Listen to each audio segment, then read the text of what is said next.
Hello and welcome to Rematched. Today I'm going to be discussing Deadpool coming to Unmatched. And to start it off, I'm going to have a brief little story time. Okay, so I was there and I saw there was a tease. Restoration Games teased the Deadpool was coming, and I was like, "Oh, okay, that's interesting."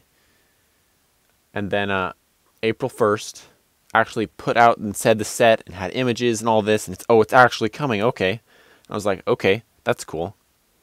And then yesterday I was like, shoot, I have a YouTube channel, and I cover board games, and I specifically Unmatched.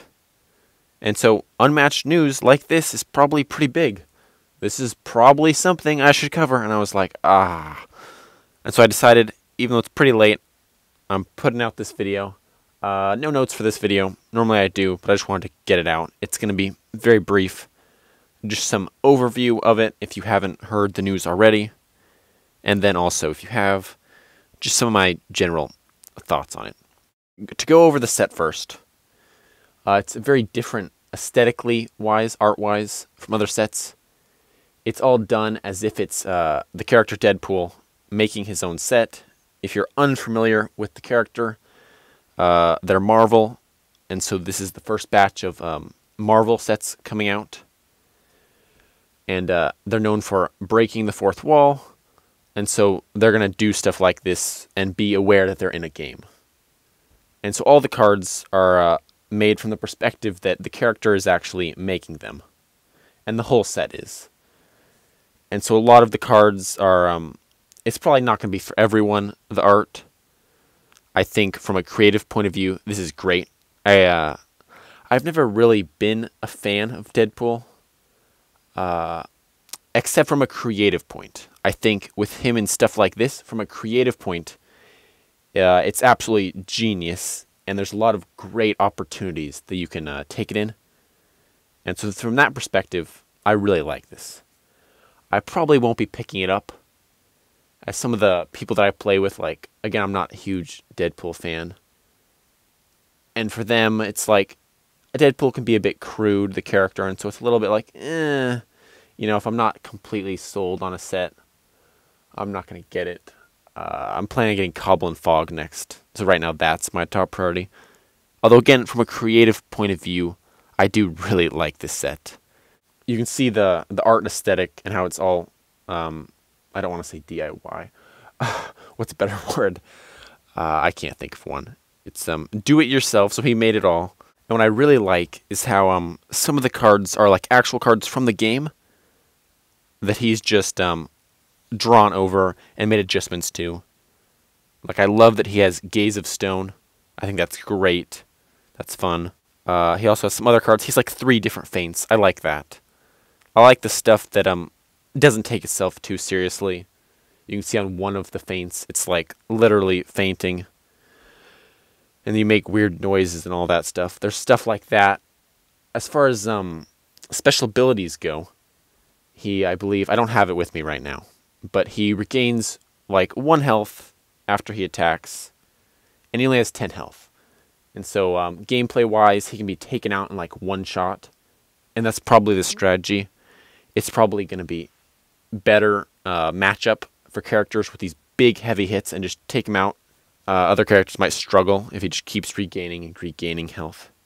Another little detail on the card is that if the other player's real name is Logan, it's like +5 to all attacks, which I love. Which isn't going to come up at all for most people, but just the fact that it's there, and that in theory someone could have a friend named Logan, and this character would just be terrible to play against. That'd be good. Competitive-wise, I'm not playing Unmatched really competitively, but I have seen some concern in the community as far as 2 particular cards that stood out, I believe. One of them is about sleeving cards, and where if the card is unsleeved, it's going to be more damage. I don't have the actual thing in front of me. And then the other one is about having food on the table, and then that adjusts the value of that card as well. So I don't particularly think, I guess, the way you're supposed to play with these is, you know, not intentionally putting food on the table or unsleeving, or maybe you can. I think that's the fun in it. Just kind of go with whatever. Although I do understand if you're trying to play this super competitively, a character like this can cause a bunch of uncertainty. And so I guess for those people, I don't say you just drop the character. I think that's a little silly. I say maybe you just have a set value for those cards, but I'm not really concerned with that. I personally don't sleeve my cards. Tell me in the comments below if you sleeve your cards. Actually, if you're watching this video, you probably do sleeve your cards. You probably do. And that's fine. You know, you have the right to do whatever you want with your cards. I personally am not going to sleeve all my cards.